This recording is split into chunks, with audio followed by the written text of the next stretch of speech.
decir, soy Leopoldo Rojo Serrano, doctor ingeniero de montes, jefe de servicio en la Subdirección General de Silvicultura y Montes del Ministerio de Agricultura, Alimentación y Medio Ambiente. Y me corresponde la tarea de tratar de coordinar esta primera sesión, la tarea y el honor. Vamos a mantener, como digo, un poco el tiempo previsto asignado a la ponente y a los 4 ponentes, pero le vamos a reducir un poquito porque si no vamos a terminar a las 3 y no puede ser, ¿eh? De manera que, como empezamos a las 12 ahora mismo, trataremos de terminar a las 2:30. Y sin más preámbulo, para no quitar más tiempo y agradecer, ya he dicho que es un honor para mí estar en este lugar y realizar esta tarea. Mañana me tocará realizar la otra y estar en el otro lado con una presentación.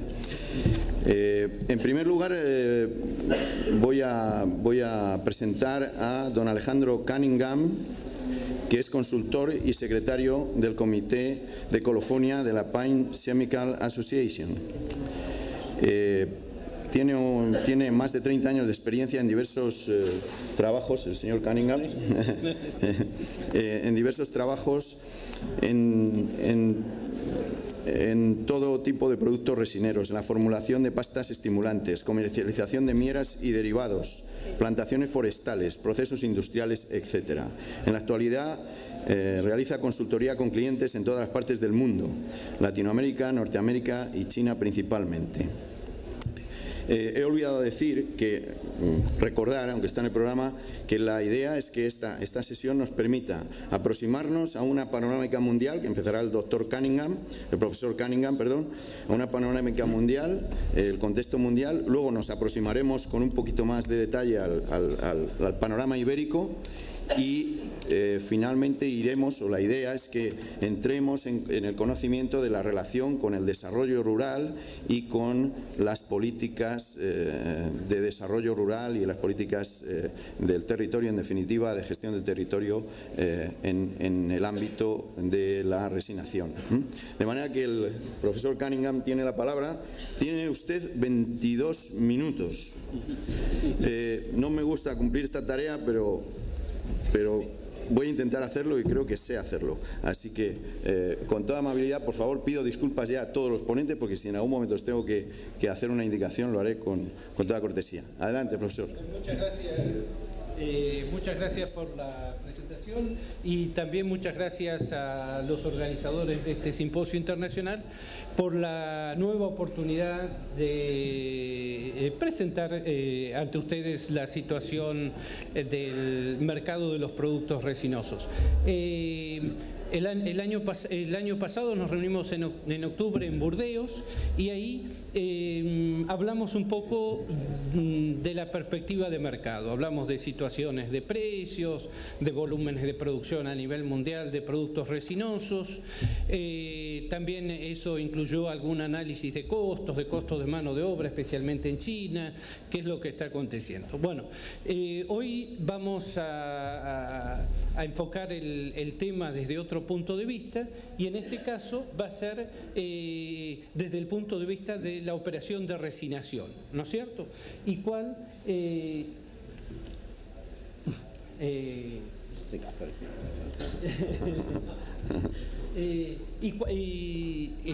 cómo se desarrolla actualmente hoy en el mundo la operación de resinación y cuáles son sus desafíos. Hay una clara división dentro de la operación de resinación entre el hemisferio norte y el hemisferio sur. Y esto no tiene que ver con geopolítica, ¿no es cierto? No es una división geopolítica la que estamos analizando, sino por el simple hecho de que el pino es natural del hemisferio norte y fue plantado en el hemisferio sur. Entonces, cuando nosotros hablamos de...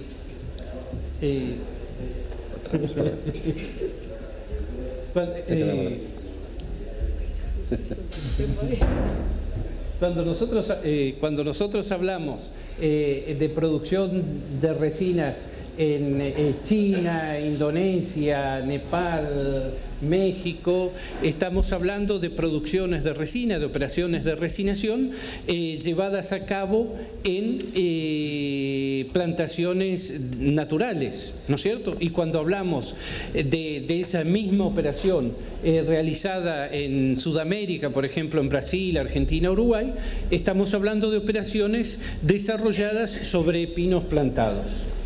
Entonces,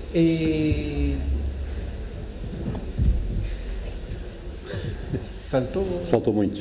A mí me parece que saltó... Ah, no, está bien. No, disculpa. É mais fácil ficar aqui.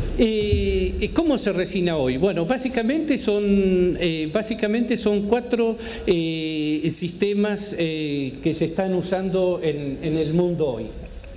Álvaro.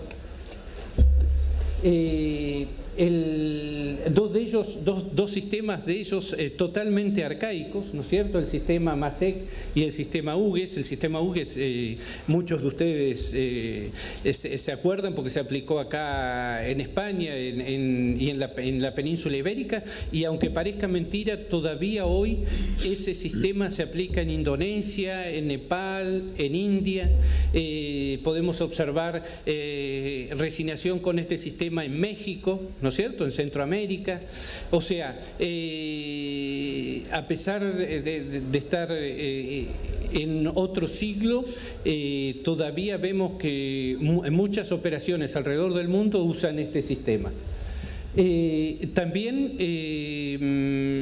en China específicamente se usa un sistema propio desenvuelto allá, en donde se estría diariamente de arriba hacia abajo, ¿no es cierto?, cortando estrías de arriba hacia abajo, sin estimulación química. Este es un sistema también poco eficiente, pero muy eficaz en términos de quien lo está aplicando, ¿no es cierto? No se necesita ningún tipo de recurso para ir y resinar un pino con este sistema. Solamente el hecho de tener en la mano una de esos cuchillos que se usan para resinar, ¿no es cierto?, un estriador que ellos le llaman el cuchillo de Guangxi, y un pedazo de plástico para... ahora está funcionando.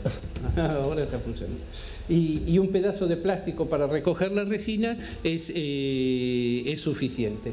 Y finalmente un sistema moderno, ¿no es cierto?, que es el sistema inicialmente desarrollado en la década del 60, 70 en Estados Unidos, que es el sistema americano, que se usa en Latinoamérica y que se usa, por supuesto, acá en España y Portugal, ¿no es cierto?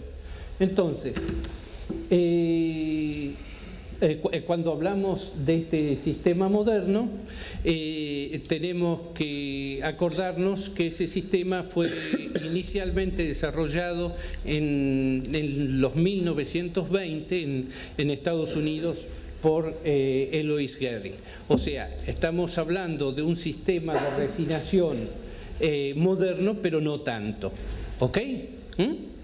Un sistema de resinación basado en conocimientos ya de centenarios. Hoy menos del 10% de la producción mundial de miera se obtiene con este tipo de técnica de resinación.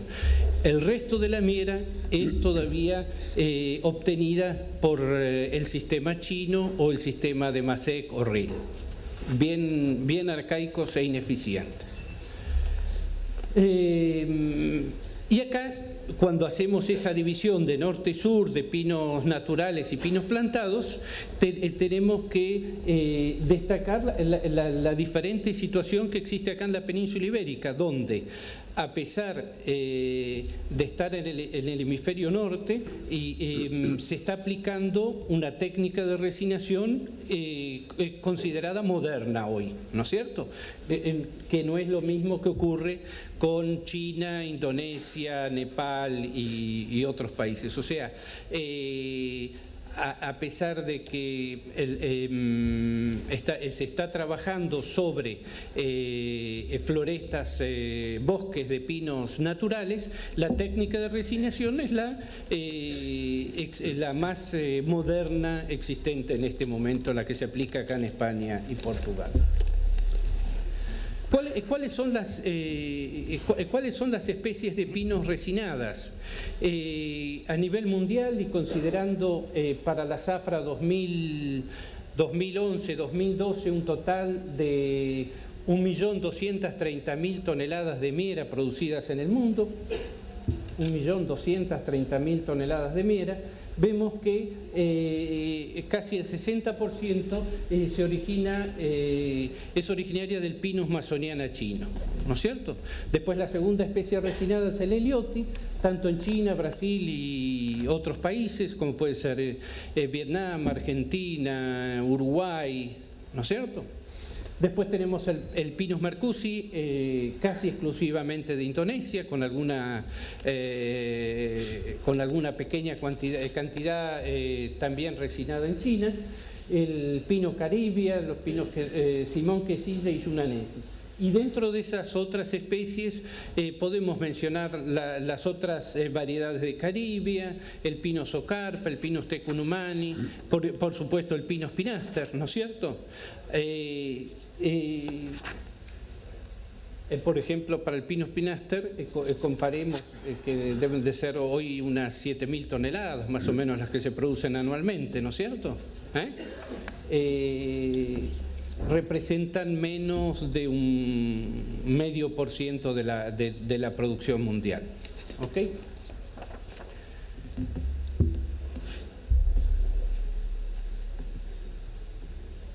Estoy volviendo para atrás porque hemos salteado unas... Estas mismas, estas. Faltaron estas dos.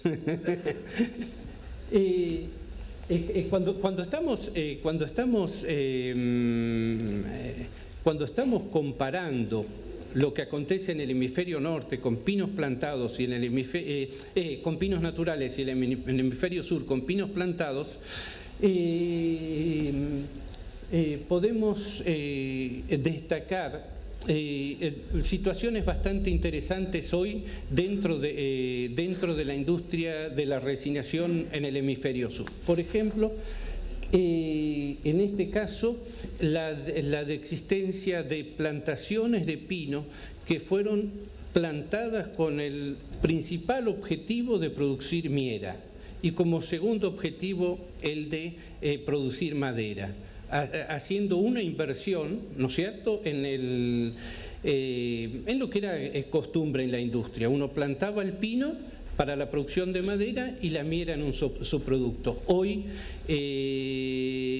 en Brasil y en algunas plantaciones de pino consorciado con ganadería en Argentina, el primer objetivo es la producción de miera, en donde se plantan los pinos con un espaciamiento amplio para tener suficiente iluminación y por ejemplo, esta facenda de Pino Liotti de semillas seleccionadas en San Pablo, acá estamos viendo una Pino Liotti con 7 años de edad, siendo resinado y obteniendo 3,5 kilos, 4 kilos por árbol.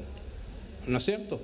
Una situación completamente diferente y también completamente diferente en términos de densidad y cantidad de plantas por hectárea.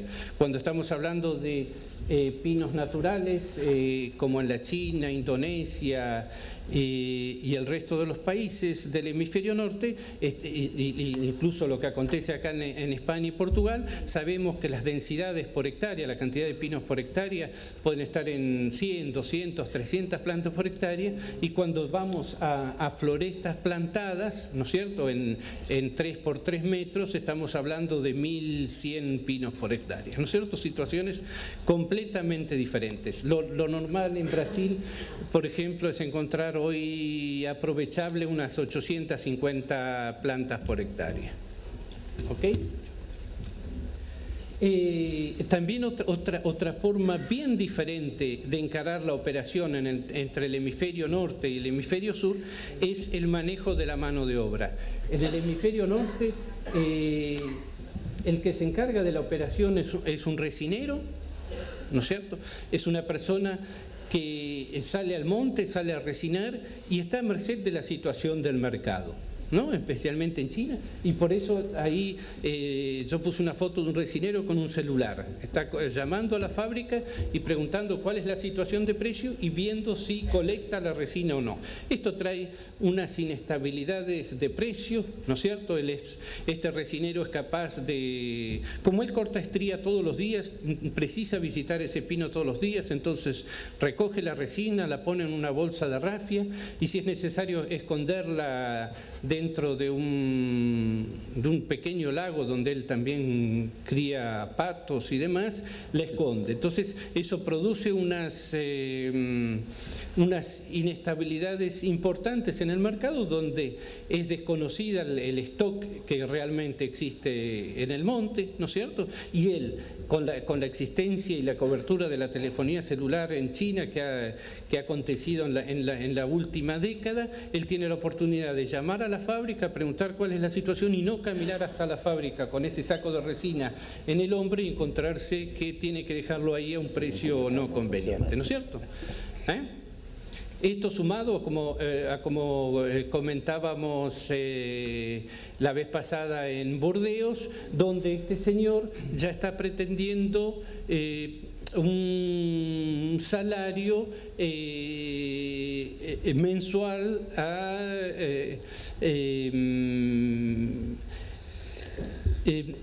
no es, en realidad está mal formulada la expresión, él no está pretendiendo, sino el gobierno le está incentivando al aumento de salarios para producir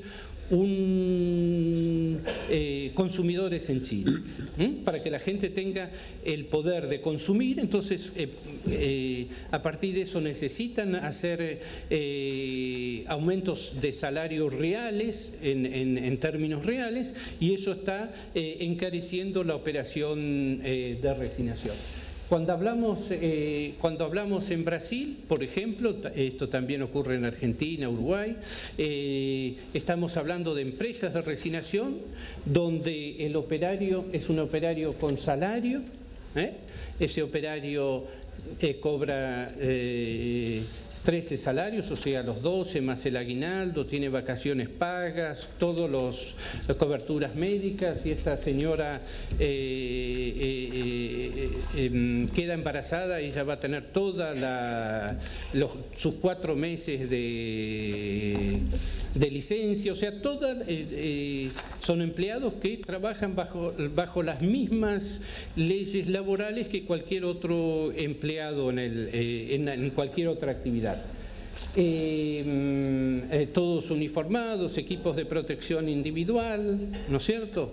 Pero lo que es interesante acá, y que es algo que sería importantísimo de tener en cuenta, es que acá hay una empresa que está gestionando esta actividad, y esa empresa está basada en producir y tener un lucro, ¿no es cierto? Es una empresa de resinación que produce miera y la produce buscando un lucro económico. Y es es esa empresa la que se sienta delante de la fábrica de Colofonia a negociar los contratos. Hoy en Brasil estos productores, estas empresas de resinación, tienen el tamaño, más o menos son productores de unas 10.000 toneladas de miera por año, ¿no es cierto? A esa escala la actividad tiene un nivel de rentabilidad interesante. Muchas empresas, yo casi diría la totalidad de las fábricas de colofonia en Brasil, de primera industrialización, tienen participación directa en estas empresas, ¿no es cierto? Otra cosa que es importante destacar, que estas florestas son, como decíamos, plantadas con el objetivo de producir resina, y ese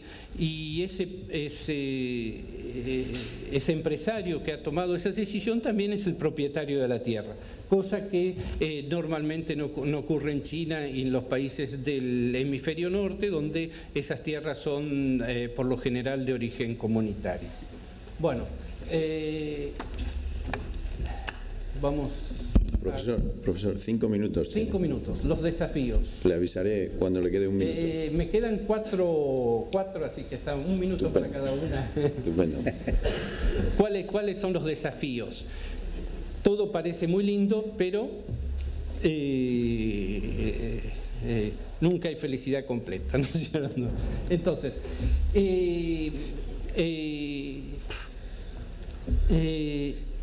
los desafíos, por ejemplo, se encuentran en el hemisferio sur, donde el pino es plantado, en la disputa por la tierra. Acá nos ubicamos en una estrada que es municipal en el estado de San Pablo, donde en este punto tenemos un plantador de pino que resina, una empresa de papel plantando eucalipto y una actividad agrícola. Las tres actividades compitiendo por el mismo pedazo de tierra, ¿no es cierto? Con el agregado que también de la necesidad por la legislación ambiental de mantener cierta cantidad de tierra sin tocar, ¿no es cierto?, con mata nativa. O sea, estamos viendo que diferentes actividades están compitiendo por la misma tierra. Hoy sabemos que agricultura, soja, maíz, caña de azúcar tienen retornos por hectárea bastante grandes, y este plantador de pino, resinero y fabricante de colofonia tiene que ser competitivo como para que la hectárea esa rinda lo suficiente para no ser amenazado por la otra actividad. También tenemos un desafío tecnológico. Nosotros hablamos de esa técnica de resinación moderna, pero esa técnica de resinación moderna está basada en desarrollos hechos más de 100 años atrás. Es necesario sentar hoy gente que va, que entiende... está en inglés. Bueno, que va desde la... Que tiene entendimiento desde la fisiología vegetal, siguiendo por la ecología y la técnica de resinación, donde hay un paralelismo entre esas actividades, y el manejo forestal. O sea, hay que traer esos agentes interdisciplinarios para discutir y avanzar en lo que es la técnica de resinación. Y por supuesto, lo que nosotros entendemos y lo que se está haciendo, por ejemplo, en Brasil, que es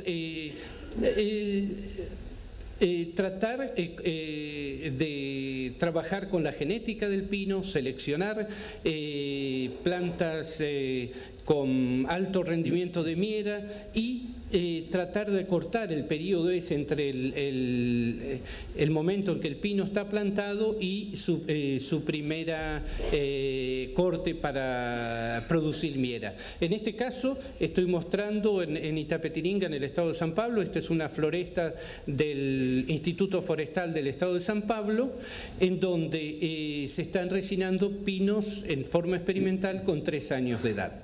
No estoy diciendo que esto es algo comercial, sino es tener la mente abierta y plantear experimentos, ¿no es cierto?, de distintas características para tratar de evolucionar la técnica. Hoy los pinos Elioti seleccionados en Brasil se comienzan a resinar con 7 años de edad y se cortan, o sea, la rotación está calculada entre 12 y 15. ¿Por qué? Porque es mejor cortar en esa edad, porque ya las semillas que están viniendo tienen un agregado genético que hace conveniente el replantío. Profesor, un minuto. Muchas gracias, era eso lo que me faltaba. Qué bien.